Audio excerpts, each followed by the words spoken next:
안녕하세요. 30대 중반의 여성입니다. 날씨가 갑자기 추워져서 그런지 문득 옛날 생각이 나네요. 뭐, 옛날이라고 해봤자 3년 전이지만요. 지금은 자유로운 몸이지만, 그때는 쫌생이 남편과 그지 같은 시댁에 묶인 몸이었답니다. 왜 그렇게 참고 버티느라 고생을 했는지 모르겠어요. 이렇게 놔버리니까 편한 걸 말이에요. 다 지나간 일이지만 굳이 이렇게 여기 와서 제 사연을 털어놓는 이유는요. 아무렇지 않은 듯 살아가다가도 10월만 되면 가슴 한 구석이 갑갑해지더라고요. 아무래도 제가 10월에 이혼을 해서 그런가 봅니다. 친구들은 이미 제 사정 알 만큼 다 아는데 거기다 무슨 사골 우려먹듯 또 이야기하기도 뭐하고.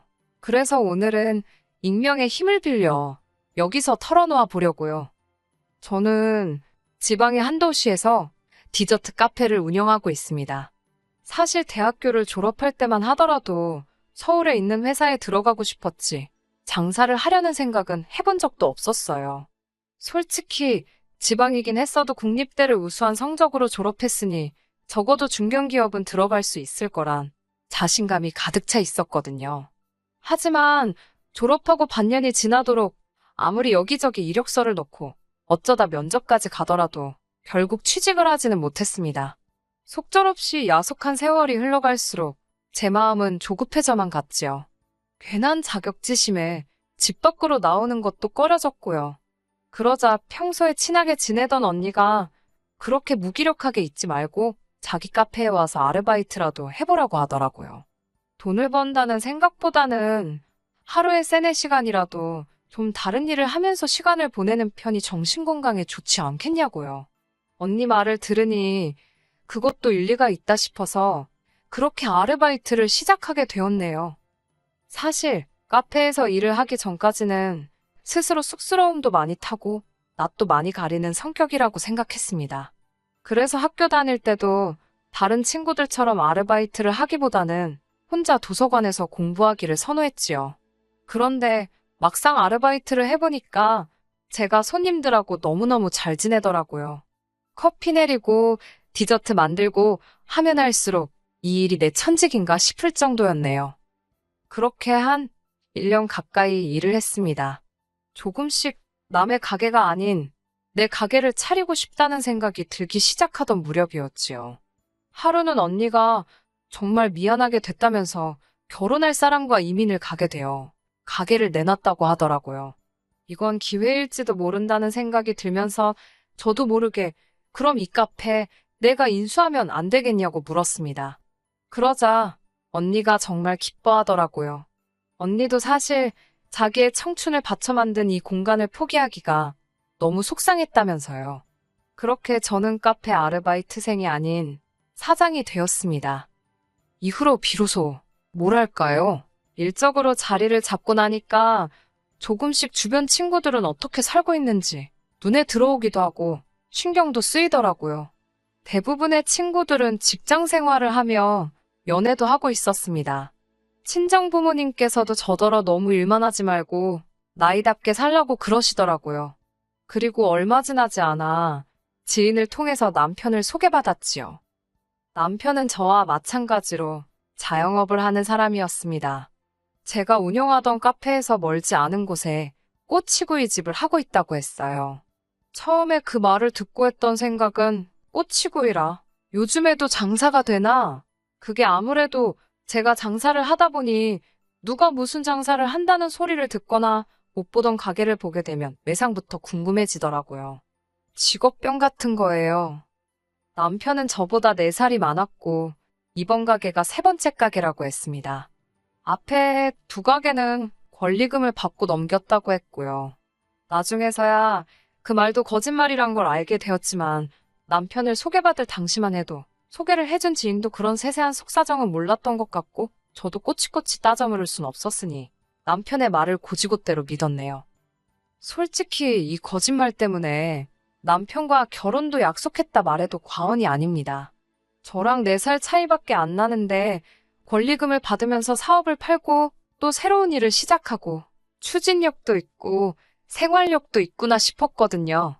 소위 사업적으로는 머리가 튼 사람이라고 믿었습니다. 배울 점이 많은 사람이라고 생각하니 뭘 해도 멋져 보였달까요? 눈에 콩깍지가 제대로 씌었던 거지요. 하지만 막상 남편과 부부의 연을 맺게 되어 같이 살아보니 이건 아니다 싶은 게 한두 개가 아니더라고요.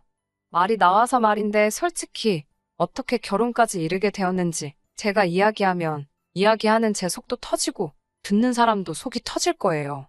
하긴 이제 와서 숨겨서 뭐 하겠어요? 앞서 말씀드렸다시피 저는 사랑에 눈이 멀어 남편의 성격을 제대로 알아채지 못했습니다. 그래서 남편이 결혼하자고 했을 때도 조금도 고민하지 않고 좋다고 했어요. 이후로 양쪽 부모님들을 모시고 상견례도 했고 모든 것이 원만하고 순탄하게 흘러가는 듯 했지요. 특히 남편은 하루빨리 저랑 같이 살고 싶다며 결혼 준비에 속도를 내더라고요. 그때는 당연히 그런 남편의 모습이 좋았지요. 의심은 전혀 못했고요. 하지만 청첩장을 다 돌리고 나서야 남편이 폭탄 선언을 하더라고요. 사업상의 이유로 자기 돈이 여기저기 다 묶여 있답니다. 그래서 당장 결혼식을 비롯해 신혼살림에 동원할 수 있는 돈이 많지가 않다고요. 1억을 해주네, 외제차를 사주네 하던 시댁도 남편과 비슷한 소리를 했습니다.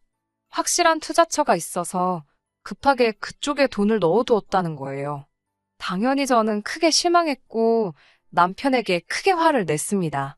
가정가구 다 계약해놓고 집도 잔금만 치르면 되는데 이제 와서 그런 소리를 하면 어떡하냐고 처음으로 남편에게 큰 소리를 냈던 것 같아요. 남편은 몹시 난처한 표정으로 정말 미안하답니다. 자기도 이렇게 될 줄은 몰랐다면서 진심으로 저에게 용서를 구한다 했어요. 이게 만약 제 이야기가 아니라 친한 친구의 사연이었다면 당장이라도 때려치라고 그 남자 이상하다고 했을 겁니다. 하지만 막상 제 자신에게 이런 일이 닥치니 파혼은 무슨, 파혼이란 두 글자도 생각이 나지 않았어요. 부끄럽게도 당장 눈앞에 닥친 잔금이라던가 계약들은 어떻게 정리를 해야 할지 그런 고민만 했습니다. 그러다 비로소 파혼을 해야 하나 싶었을 땐 사람들이 얼마나 수군거릴지, 부모님께서 저 때문에 얼마나 창피하실지 같은 철없는 생각들만 들었지요. 결국 저는 돈 관리는 각자 하고 결혼 비용은 어떻게든 반반 부담하는 조건으로 결혼을 진행하게 되었습니다. 그렇게 남편 돈 5천과 제 돈 8천 그리고 대출을 받아 결혼식부터 전세집까지 해결해야 했네요. 그래도 그때까지는 남편이 계속해서 미안해하는 모습을 보였기 때문에 저도 속이 상했던 거지 남편이 믿거나 원망스럽지는 않았습니다. 사람 일이라는 게 사업도 그렇고 인간관계도 그렇고 항상 마음먹은 대로 되는 것만은 아니잖아요. 배우자로서 남편이 얼마나 힘들고 답답할지 그 마음을 이해하려고 했습니다. 그리고 솔직히 제가 시부모님이었다면 이런 며느리인 저에게 미안하고 한편으론 고맙고 그랬을 것 같아요. 하지만 저희 시부모님은 전혀 다른 각도로 이 상황을 지켜보고 계셨습니다. 남편과 저는 생활비 통장에 각자 150만 원씩 넣고 나머지는 알아서 관리하기로 약속한 상태였어요. 남편도 남편의 사업장이 따로 있고 저도 제 사업장이 따로 있는 데다가 이게 저희들이 같이 시작한 사업이 아니다 보니 서로 참견하지 않기로 했었지요. 하지만 시부모님께서는 결혼도 했으니 제 사업보다는 남편 사업이 우선시되어야 한다는 주의셨습니다.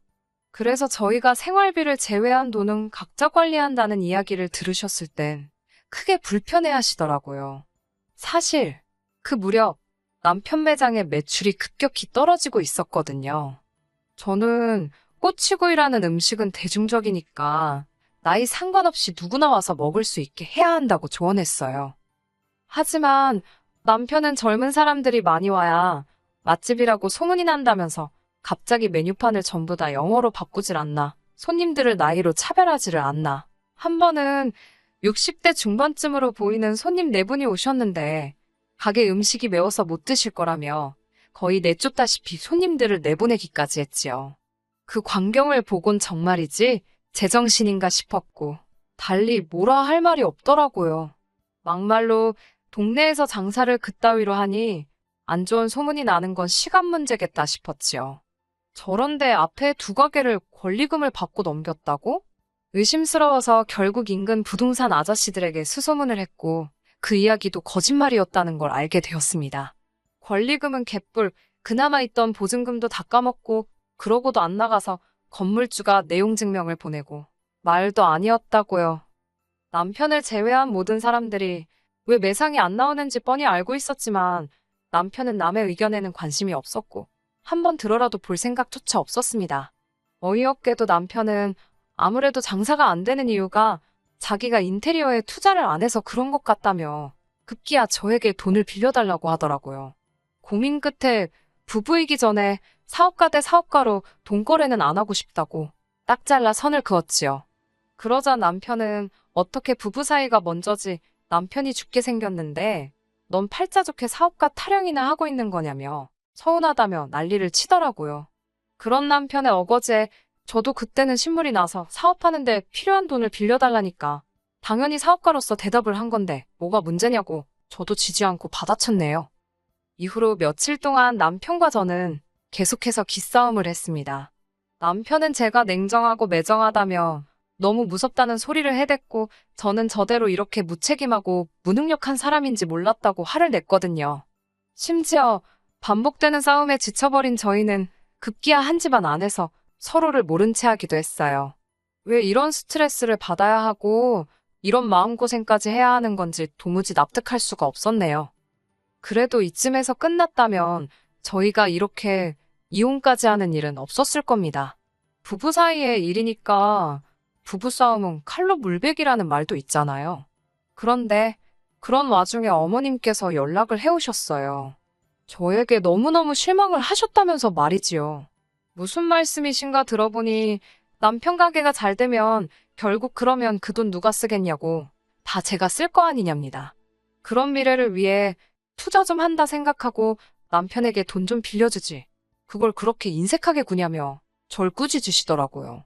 결국 참다 못한 제가 남편이 한 거짓말에 대해서 이야기를 꺼냈어요. 남편이 전에도 두 가게를 말아먹었고 이번에도 가게 운영하는 걸 보니 영 심상치 않다고요. 냉정하게 말해서 제가 돈을 빌려준 뒤 망하기라도 하면 남편한테 그걸 받아낼 수 있는 것도 아니고 결국 제 살 깎아먹기나 마찬가지라서 보태줄 수가 없다고요. 제발 이해해달라고 그리고 말이 나온 김에 어머님께서 남편 좀 설득해달라고 부탁을 드렸지요. 하지만 어머님께선 제 이야기를 들으시더니 정말 불같이 화를 내셨습니다. 니까짓게 사업에 대해서 알면 뭘 얼마나 안다고 남편이 하는 일을 가지고 이러쿵저러쿵 말이 많냐고요. 그까짓 돈 몇 푼 있다고 유세 떠는 거냐며 제 꼴 보기 싫어서라도 당신이 어떻게든 도와주실 거랍니다. 저는 그렇게 하시라고 어머님 재산, 어머님 마음대로 하시는 거지 저는 아무 관심도 없다고 대꾸했네요. 솔직히 어머님과 대화를 나누는 내내 제가 어머님께 지나친 건 아닌지 신경이 쓰이긴 했습니다. 하지만 만약 이번에 어머님과 남편 뜻대로 해주게 된다면 앞으로도 이 집에서 제 의견이란 없겠구나 싶어서 욕먹을 걸 알면서도 제 고집을 꺾지 않았네요.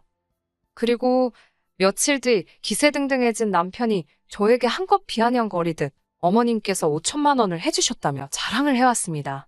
저도 참 웃긴 게 어머님께 마음대로 하시라고 그렇게 호언장담을 해놓고 막상 어머님께서 남편에게 진짜로 돈을 해주셨단 이야기를 들으니까 왠지 서운한 마음이 들더라고요. 결혼식 때도 아들 빈손으로 장가 보내시고 저희가 전세 계약하면서 고군분투할 때도 모른 척 하셔놓고 그래도 결국엔 잘 됐다 싶었습니다. 어쨌든 남편이나 어머님이나 당분간은 절 힘들게 하지는 않겠구나 싶었으니까요. 남편은 4천만 원에 가까운 돈을 들여 가게를 리모델링 했습니다. 솔직히 제가 보기에는 주인인 남편의 마인드가 문제라 장사가 안 되는 건데 가게에만 저렇게 돈을 처발라서 뭐하나? 아니나 다를까 들인 돈에 비해서 오는 반응은 미비했습니다. 하지만 조언을 해주고 싶어도 남편이 영 들을 생각이 없었으니 저도 뭐라 말도 하기 싫더라고요. 어쨌든 남편 사업인데 제가 감나라 배나라 할 형편도 못 되었고요. 그런 와중에 제 카페에도 일이 생겼습니다. 저희 카페 바로 옆에는 오픈한 지 얼마 안 된 미용실이 있었는데요. 그 미용실에서 화재 사고가 일어난 거지요. 그나마 새벽이었기에 다친 사람은 없었지만 재와 그 흐름이 저희 카페까지 덮어서 당장은 장사를 할 수 없는 상황이었습니다. 미용실 주인이 너무 속상해하니까 저는 앓는 소리도 낼 수 없었어요. 하지만 제 속도말이 아니게 쓰렸지요. 그나마 다행히 친정부모님의 조언으로 진작부터 화재보험이다 뭐다 이것저것 잔뜩 들어놓은 상황이었거든요. 덕분에 카페를 뽑고 보수하는 데 필요한 보험금을 제법 넉넉히 받게 되었습니다. 이참에 그동안 마음에 안 들었던 부분도 고치고 소위 업그레이드를 시켜야겠다 생각하고 있었는데 남편이 이야기를 좀 하자더군요. 직감적으로 돈 이야기구나 싶어서 저도 정신무장을 단단히 했지요. 게다가 남편은 시부모님까지 모시고 자리를 만들었더라고요. 이쯤 되니까 정확히 이유도 알기 전에 기분부터 나빠지고 예민해지더라고요. 아니나 다를까 어머님께서는 보험금으로 얼마나 받았냐며 말문을 여셨습니다. 저도 본능적으로 금액을 확 낮춰서 말씀드렸어요. 이건 무슨 눈치 게임도 아니고. 아무튼 그러자 어머님께선 기왕 이렇게 된 거 저더러 이참에 장사를 때려칠하셨습니다. 그리고 그 돈으로 남편 장사에 몰빵을 하든지 당신이 남편 해준 돈을 갚든지 하라셨어요. 지금 이런 불경기에 부부가 힘을 합쳐야지 니들이 따로 국밥이냐고요. 저는 싫다고 했습니다. 제 카페가 남편 꼬치구이 집보다 훨씬 장사도 잘 되는데 접어도 남편이 접는 게 맞다고요. 그러자 어머님께선 그럼 제 카페는 고치지 말고 그냥 장사하랍니다. 사람들이 카페에 커피 마시러 오지 벽지 보러 오냐면서요. 그리고 보험금은 당신 달라고 하시더군요. 저는 무조건 싫다고 했어요. 막말로 제가 이만큼 될 때까지 1,000원 한 장 안 보태주신 분이 왜 제 돈을 탐내냐고 결국엔 어머님께 큰 소리를 내고 말았지요. 그러자 남편이 저더러 말이 심하다면서 솔직히 생각이 있으면 그 보험금으로 저도 대출을 갚던가 뭔가 쓸모있는 걸 해야 하지 않냐입니다. 그러면서 저한테 이렇게 생각 없는 여잔 줄 몰랐다대요. 그 말을 듣는데 진짜 어이가 없어서 전세대출은 오빠랑 나랑 같이 사는 집 구하느라 받은 건데 왜 내 보험금으로 그걸 갚으라는 거냐고. 진짜 웃긴다고. 대출은 지금처럼 오빠랑 나랑 반반씩 갚아나가면 되는 거지. 왜 나한테 덤티기를 씌우려 하냐고. 아주 정색을 했지요.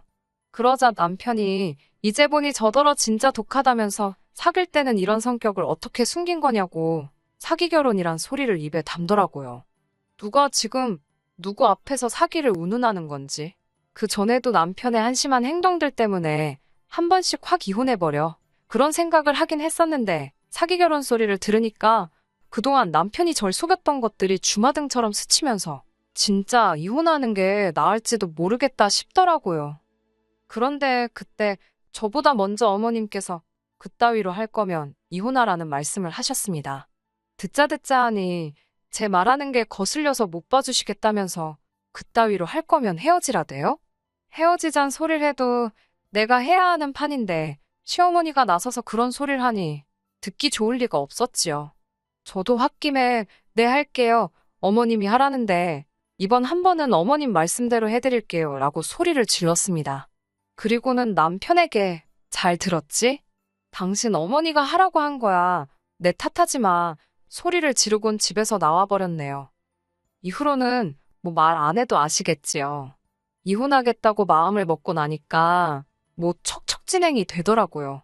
어차피 카페는 보수공사 때문에 문을 열지도 못했으니까 그참에 변호사도 몇 명 만나서 상담도 받고 그랬네요. 뭐 이후로는 솔직히 시간이 걸려서 그랬지 어려운 건 하나도 없더라고요. 그렇게 가을과 겨울 그 사이에 이혼을 하게 되었습니다. 큰 숙제를 끝낸 듯 홀가분했고 그 무렵 카페도 재오픈을 하게 되면서 여러 가지로 마음이 바빴습니다. 그리고 원치 않았어도 지인들을 통해 남편의 소식을 듣게 되었는데 어휴, 기어이 일을 냈더라고요.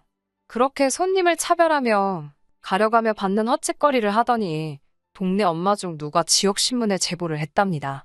자기 친정 아버지가 개무시를 당하고 돌아왔다면서요. 사람들은 금방 제보 속 가게가 남편 가게라는 걸 알게 되었고 망했지요, 뭐. 솔직히 속으로 너무 꼬숩더라고요. 진작에 제 말을 들었으면 그렇게 망하진 않았을 텐데. 저는요, 이혼 후로는 날개 달린 듯 펄을 날아다니는 기분이에요. 처음 카페를 인수했을 때가 엊그제 같은데 며칠 전엔 사무점까지 냈거든요. 당분간은 연애고 뭐고 쓸데없는 생각은 접어두고 사업에만 올인할 겁니다. 그래서 내년 이 무렵에는 더 좋은 소식 가지고 제 근황 들려드리러 또 올게요. 끝까지 들어주셔서 감사합니다. 오늘의 사연은 여기까지입니다. 구독과 좋아요, 알람 설정 부탁드리고 더 좋은 사연으로 다시 찾아뵙겠습니다. 감사합니다.